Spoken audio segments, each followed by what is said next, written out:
Bonjour à tous et bienvenue dans notre point du jour avec ce qui s'est passé hier autant sur le marché français que sur le marché américain. Alors on voit que des deux côtés de l'Atlantique c'est plutôt une forme de glissade et nous avons effectivement un CAC 40 qui a calé comme nous l'indiquions il y a déjà quelques jours sous la résistance des 7800 points. On a vu que c'était un point névralgique et qu'il y avait quand même quelques difficultés à aller beaucoup plus haut dans la mesure où, j'allais dire, le mal provoqué par la fameuse séance du 2 avril est maintenant quasiment comblé. Il n'y a plus véritablement de difficultés. Il reste une mauvaise cicatrice, un mauvais souvenir, mais les opérateurs sont maintenant confrontés à d'autres problèmes, à d'autres soucis. Et l'un des principaux soucis, c'est toujours, et bien évidemment, les fameuses taxes douanières. Alors, on nous dit que M. Trump met beaucoup d'eau dans son vin, qu'il y a déjà des accords qui sont soit signés, soit prêts à être signés avec de très nombreux pays. Enfin, pour l'instant, on n'a quand même pas beaucoup de précisions et tout ça inquiète un peu, d'où ce ralentissement, ce manque d'énergie des acheteurs qui se posent une question bien légitime. Est-ce que nous n'avons pas été un peu trop vite?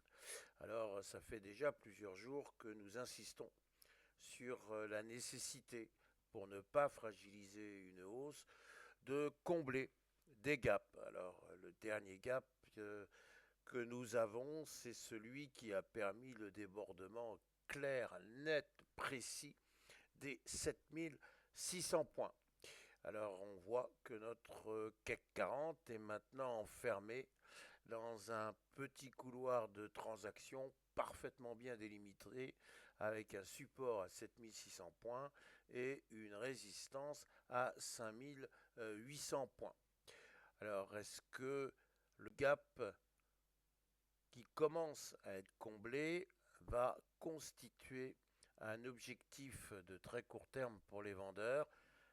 C'est effectivement la question du jour. C'est une question qui va effectivement tarauder les vendeurs et l'on sait en plus que les opérateurs vont se figer en quelque sorte en attendant la décision de la Fed puisque nous le savons, la Fed est réunie depuis hier après-midi et elle va ce soir rendre sa décision sur les taux.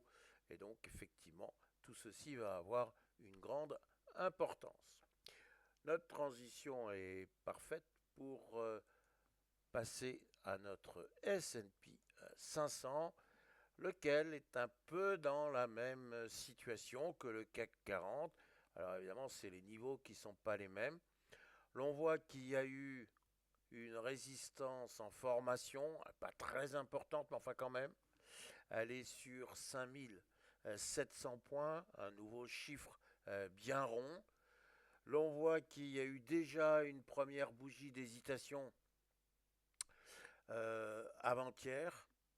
Cette petite bougie d'hésitation, elle se matérialise par effectivement un corps qui est assez petit, donc ça veut dire qu'il n'y a pas véritablement de gagnant dans l'affrontement entre acheteurs et vendeurs. Hier, c'était encore plus sensible, plus véridique quelque part, puisque l'on voit que la dernière bougie est munie de mèches assez importantes, mais surtout d'un tout petit corps, et c'est ici un signe d'une nouvelle faiblesse du S&P 500.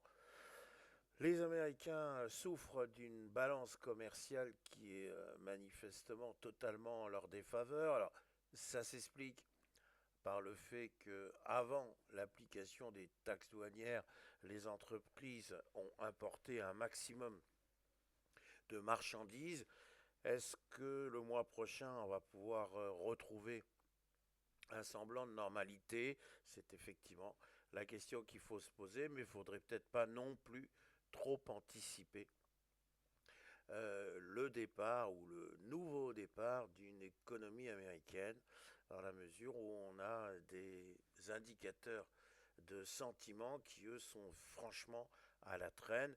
Le consommateur américain n'a pas le moral, c'est le moins que l'on puisse dire, et l'on voit bien que sur quasiment tous les plans de l'économie américaine, il y a de nombreuses interrogations. Et donc effectivement, on risque d'avoir dans les jours qui viennent, une fois que la saison des résultats touchera à son terme, des grandes réflexions sur la macroéconomie. Et là aussi, est-ce qu'une fois que l'on a constaté que les dégâts, entre guillemets, de la journée du 2 avril sont gommés, est-ce qu'il y a matière pour véritablement flamber, c'est-à-dire repartir en direction des 5870 points? C'est objectivement pas tout à fait certain, et cette dernière petite bougie incite incontestablement à une forme de prudence. Alors bien sûr, cette prudence disparaîtrait si la Fed nous crée la grande surprise ce soir, mais il semblerait que, d'après un certain consensus, on n'attende pas grand-chose de la décision ce soir de la Fed. Pourquoi on n'attend pas grand-chose?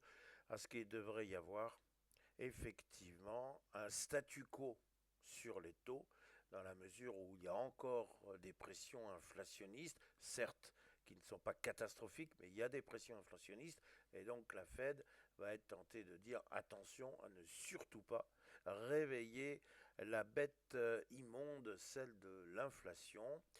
Et donc ce statu quo est largement anticipé. Alors maintenant, il va y avoir le discours de M.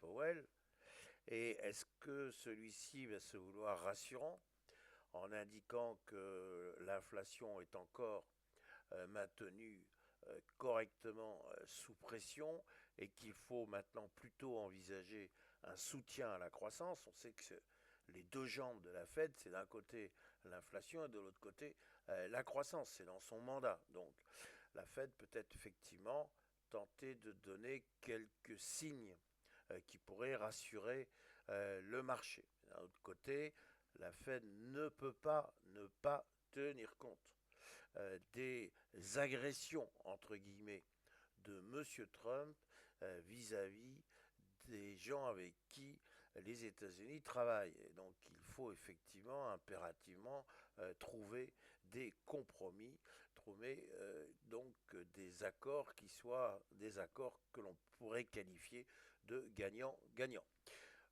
Dans cet esprit, on peut quand même noter que la Chine et les États-Unis vont chercher à discuter, vont chercher à se rapprocher, qu'il y a aussi quand même quelques espoirs, tout petits certes, mais peut-être des espoirs sur le front de la guerre en Ukraine. Et là encore, si M.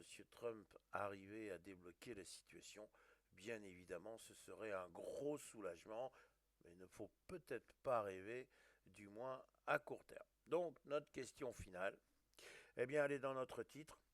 Est-ce que ces deux petites bougies qui permettent de constater que l'on cale clairement sous les 5700 points, est-ce que c'est une simple faiblesse ou au contraire, est-ce une ébauche d'un petit retournement haussier? Chacun se fera son opinion.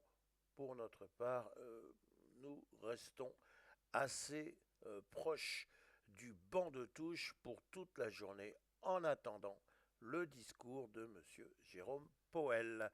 Voilà notre réflexion du jour. Si je vous souhaitais une excellente journée, si je vous souhaitais d'excellentes opérations, vous direz, ben décidément, il tient tous les jours le même discours. Merci.